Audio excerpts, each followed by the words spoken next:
Hi, and welcome to the 7th installment in the Making Cyberglads series. I'm building a game called Cyberglads using the Godot game engine. Today, I'm going to introduce a new challenge for players in single-player mode and a scoring system for Cyberglads. Before we start, let's recap on what we have so far in version 0.1.1. We have an arena with a head-up display that lets you follow the health of both combatants. The player and the NPC character duke it out until one of them dies, at which point the player is prompted to play again, which brings them back to the splash page that you see here. The splash page is the first thing that you see when you load the game, and it lets you pick the NPC that you want to play against. We have 3 NPCs of various difficulty: Ernie, Bert, and Kermit. If you've played the game already, you know about their respective strengths and weaknesses. Ernie is slow and weak, so he doesn't present much of a challenge. You can just swoop in and start attacking him. He won't be fast or strong enough to put up much of a fight, but at 15 hit points, he might be resilient enough to land in a punch or two and make you lose some health before he succumbs to your attack. Let's just play, or just run the game and play against Ernie.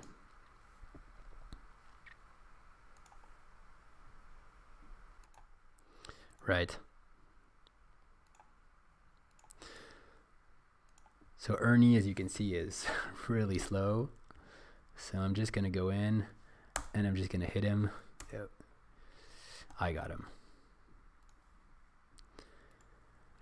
Bert is a lot quicker than Ernie and also faster than your own player character. Not only does he have speed 400, but he has reflexes of 3.5, and that makes him dangerous. But he's not really that resilient, so if you can land enough attacks before he kills you, then you're fine. One tactic that I'll call the stand and deliver approach is just to sit still and wait for him to reach you and then hit him with all you've got. Remember that the game forces you to respect a certain waiting time in between attacks.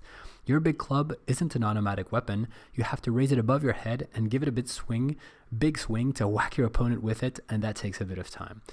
But if you time your attacks right, then you should be able to make Bert bite the dust.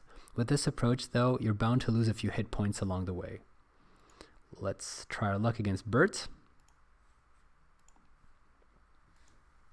There, I'm just going to stand and deliver. Just stay there, and boom, as soon as he comes, just timing nicely, and I've got him. Kermit is the toughest opponent. He's not as fast as Bert, but he's a lot stronger and more resilient. With his 80 strength and 40 hit points, he'll withstand a beating, and meanwhile he's going to hit you with his very large club. The trick to beating a stronger opponent at this stage of Cyberglads development is to use the attack delay and the AI think time to your advantage by using hit and run tactics. Get near Kermit, attack him out in the open, and then make evasive action before he has time to hit you back.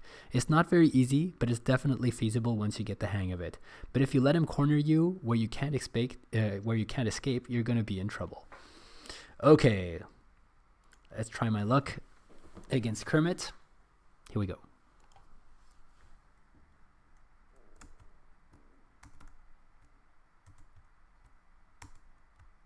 Oh, he got me, but that was close.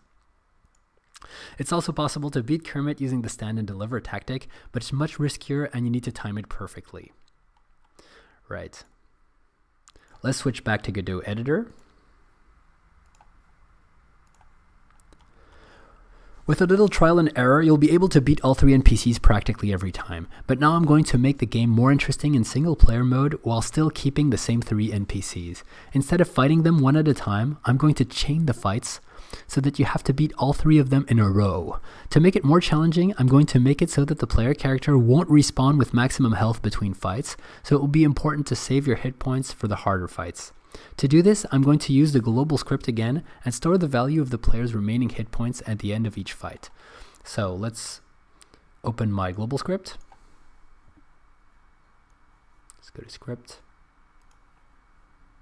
global. And I'm just going to add 2 new variables.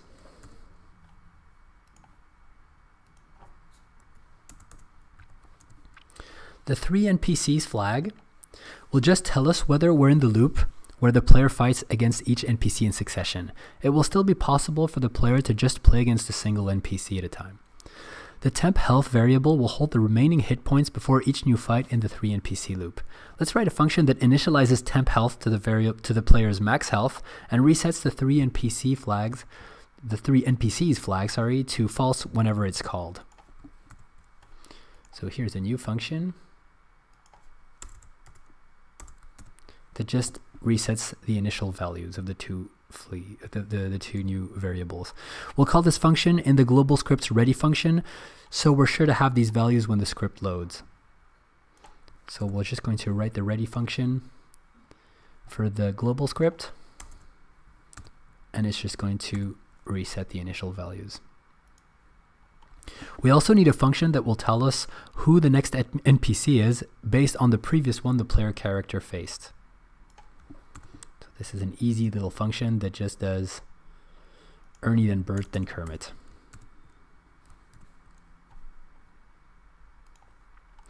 Now at the start of each fight, we need to initialize the player character's health to temp health instead of max health. Previously, we would just assume that we could use max health in all cases, so we just set health to max health and the character superscript.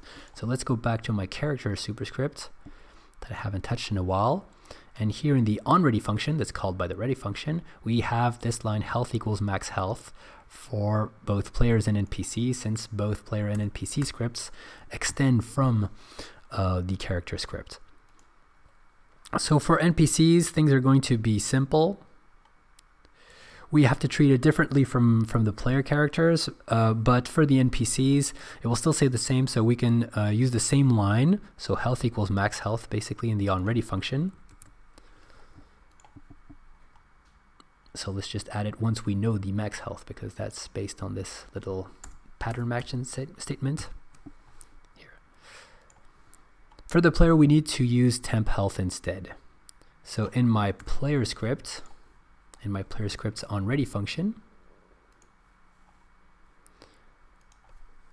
I'm just going to add this there. And now we have health initialized depending on whether it's the player or the NPC. I also need to change the code that animates the life bars when each fight is loaded to check for temp health value. I want the life bar to only fill in by as many hit points as the player has at the start of each fight, so that they immediately realize their predicament if they're facing Kermit with just a few hit points to begin with. So in my HUD script, so my head-up display, I'm going to replace this line that just says update health with player max health to these few lines of code that will just take the user's temp health from the global script and update the life bar based on this temp health value at the start of each fight. After each fight, if the player is still alive, instead of the play again button, I'll show another button to start the next fight and let the player know who he'll be up against.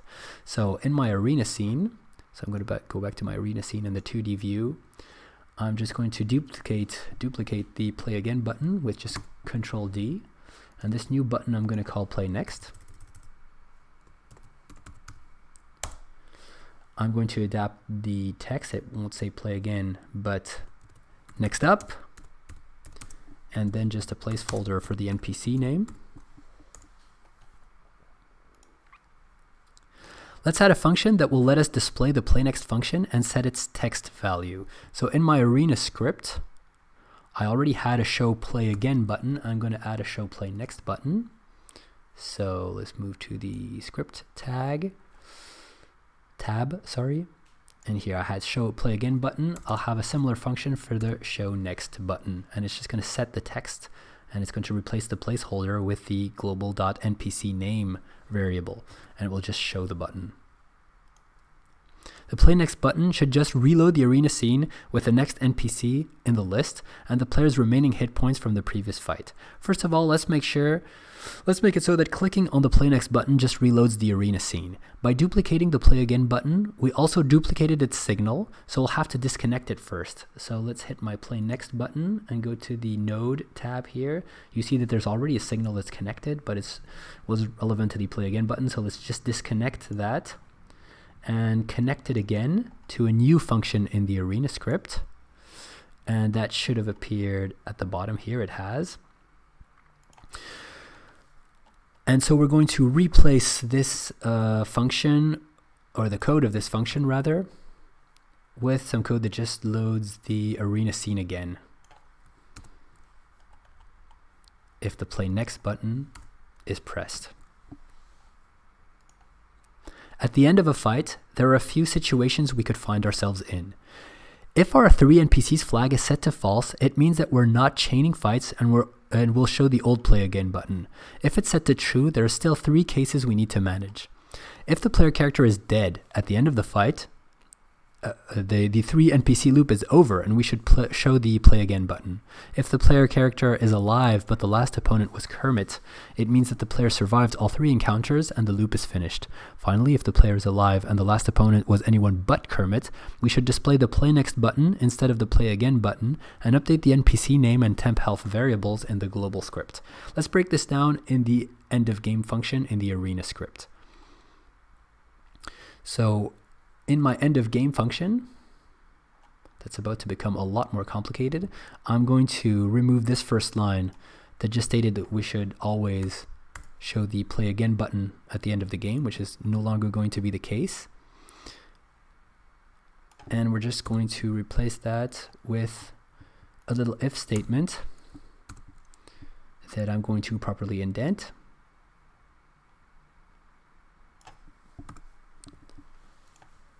There. The first 3 blocks of this if statement lead to the same results, but I kept them separate on purpose. We'll see why a little later. If we're showing the play again button, it means that all the temporary values in the global script should be reset. So inside my show play again button, so the old play again button here function, I'm just going to ask the global script to reset all the initial values. So back in my global script, I'm going to have another function that I'm going to call reset. I could just potentially call the set initial values function itself, but we'll see why I need another one, or I'd rather have another one. Our reset function is easy. It just needs to reinitialize the temp health and 3 NPCs variables we described earlier. Finally, we need to trigger the 3 NPC loop when the play button on the splash page is pressed. That's easy. We'll just change the function that is triggered by its pressed signal, adding just 1 line of code. So in my splash script,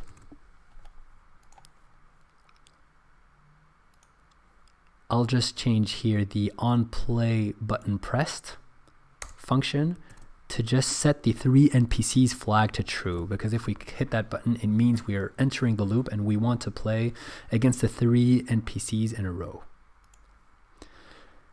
I also changed the button's text value to make it clear what it does now. So it used to just say play. So let's go to my splash scene 2D view. Sorry, here. And here my play button here will now be called play all 3 NPCs. There. So now we have a new objective in our game. Beat all 3 NPCs in a row. Let's play test it. So I'm just going to run the game.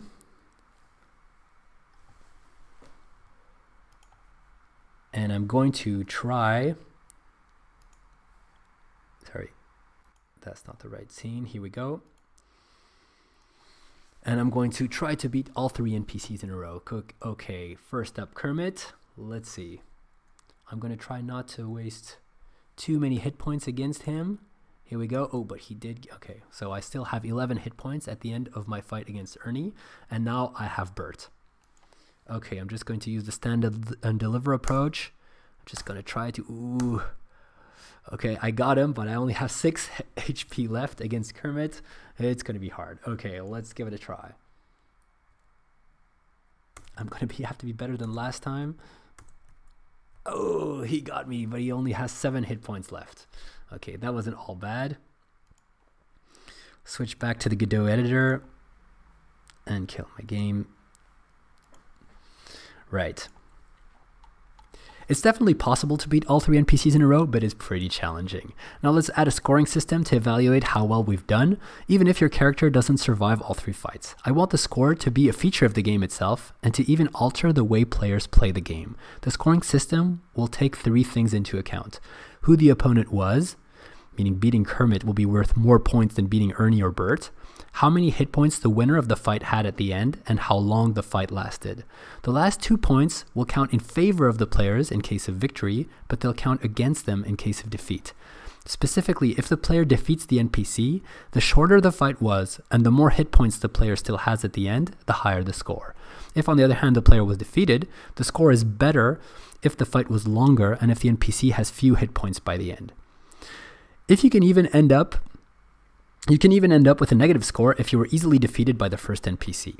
So let's put that into practice. The score will need to be managed globally since it will be incremented after each fight in the loop. So let's add a total score variable in the global script. So we need this new variable in my global script that I'm going to call total score, and I'll initialize it to 0.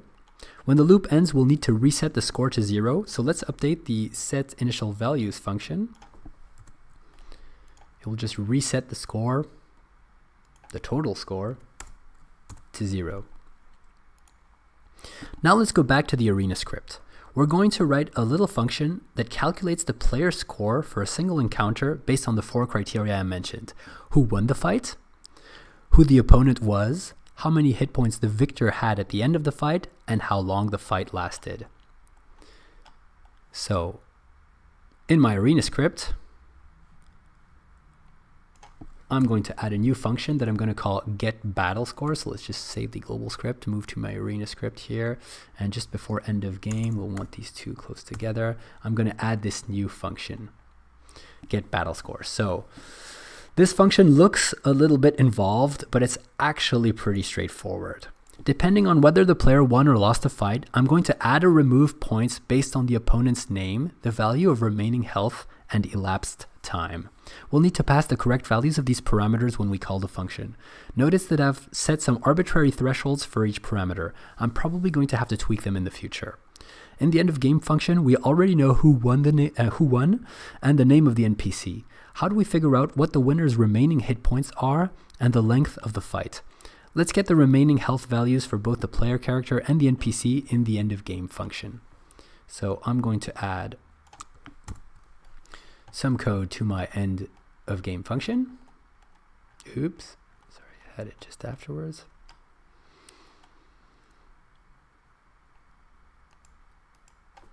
There, I'm just going to add some code here. I'm just going to fix the indentation.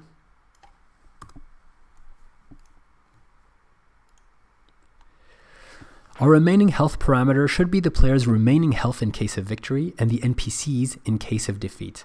For the elapsed time, I'm going to start a timer at the start of the fight by using Godot's built-in OS getTixMilliseconds function. So I'm just going to set a global variable here in my arena script that I'm going to call begin, and just sets a timer at the start of the fight. In my end of game function, I'm just going to take the delta between this timestamp and another one from the end of the fight. So I'm just going to have a new local variable in my end of game function that I'm just going to set to the new timestamp minus begin, and I'm going to call it elapsed time. I have everything I need now to call my getBattleScore function. So still in my end of game function, I'm going to call getBattleScore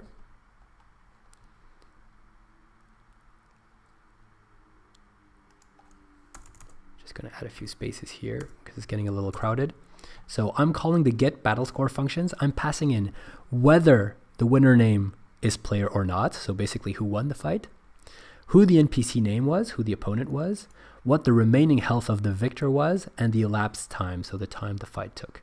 And I'm going to store the result of this function inside a new variable, a new local variable that I'm calling score. So this is the score of the current fight. Now that I have the score for each fight in a local variable, I need to update the value of total score. Let's add a function that does just that. So I'm adding a little function that just updates the total score by resetting the value of total score in the global object, the global script. The players will want to know how well they did, so we'll show their score at the end of each fight, and at the end of the 3 NPC loop, we'll show the total score. I'm going to add a new rich text label node to my arena scene. It's already pretty crowded, but let's find a corner to show the score at the end of each fight. So in my arena scene, the 2D view, so I think I'm going to place it maybe here. So I'm just going to add a rich text label. Here we go. I'm just gonna call it score label. Right, did I spell that right? Yeah, I think I'm going to put it down here. I'll make it a little bit bigger to display the score. Right now, the text value, I'll leave it at just score and a colon. Of course, it will have to be filled in programmatically. The font is tiny, so let's fix that. I'm going to add a custom font, a normal font, a new dynamic font. And here I'm going to load a font that I have in my assets. And I'm going to set the size of the font to 30 there. And so here we go.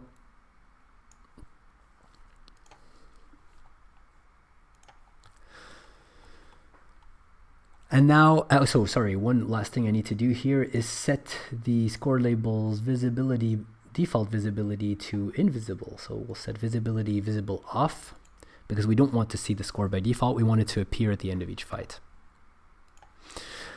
And now let's add 2 new functions to populate the text property of this new label node, either at the end of the fight or at the end of the 3 NPC game loop. So in my arena script, I'm going to add 2 functions at the very bottom here. So what they do is they just show the score, whether it's the current match's score or the total score at the end of the final loop, and they update the text of the rich text label node to either the score that we just passed in, so the local score of the current match, or the global score from the global script. We might in the future also want to show the score of the latest match in addition to this total score at the end. I haven't done this yet. And now all I need to do is call the update total score and the show score functions at the end of my end of game function. So my end of game function here had a little block, a little if statement that I added earlier today. I'm going to change that, update the block, this block here, to show the proper score labels, to update the score and show the proper labels where relevant. So I've just copy pasted over it, but it's actually still the same if statement with a couple more calls out to update total score, show total score, or show current score of the current match, depending on the context. This end of game function is getting quite complicated, so we should probably refactor it at some point. But for now, as I mentioned, this scoring system by itself should change player tactics. If your objective is just to beat all 3 NPCs, then you can ignore the scoring system. But if your objective is to beat other players' scores or land a score on the leaderboard, then you have to try to reduce fight times and try not to lose too many hit points during fights. On the other hand, if say you can't manage to beat Kermit after beating the other 2 NPCs, one way to improve your score is to try to make the Kermit fight last as long as possible. If you're playing the clock, you might pick a defensive, risk-averse strategy. Let's playtest the loop again and see how high I can score. So let's just play the game, run the game, sorry. There, and this time, so I'm going to play all 3 NPCs again. Wish me luck. Okay, let's try not to lose too many hit points against Ernie. I'm already pretty slow, so it won't be optimal. Ooh, tried to make evasive action, but he still got me slightly. Okay, I got him. I still have 11 hit points, which is not a lot to face Bert and Kermit in succession. Let's try what I can do against Bert. Stand and deliver. I got him, but I have 6 hit points left. Okay, what about Kermit? Oh, I'm pretty slow to react here. Can I? Oh, he got me. He got me good. My final score is 19. There you go. All right. Switch back to the editor. And close game. Building a good score system for a game isn't a big technical challenge in and of itself. It's more a matter of choosing the right behaviors and goals to reward. If your players optimize for the best score, it should also make the experience more enjoyable. As usual, I'm going to give you some more resources if you want to dig deeper into scoring systems. Dave Tier's piece about scoring systems in Fortnite goes into tweaks to scoring systems in a major game goes into how tweaks to scoring systems in a major game can impact player incentives and therefore player behavior. While you're reading up on scoring systems, you might want to draw inspiration from outside the realm of video games. Teal Fristow wrote an insightful article a few years back about scoring systems in tabletop games. You might want to check it out. And finally, Keith Bergen wrote an interesting piece on Gamma Sutra about why, in his opinion, we should be avoiding score systems entirely. That's it for this edition of Making Cyberglads. As always, you can download the latest version of the game on the cyberglads.com website. Here it is. I'm just going to scroll down to the download button. If you do, I'd love to hear about your tactics for beating all 3 NPCs one by one and then one after the other. Thanks for listening.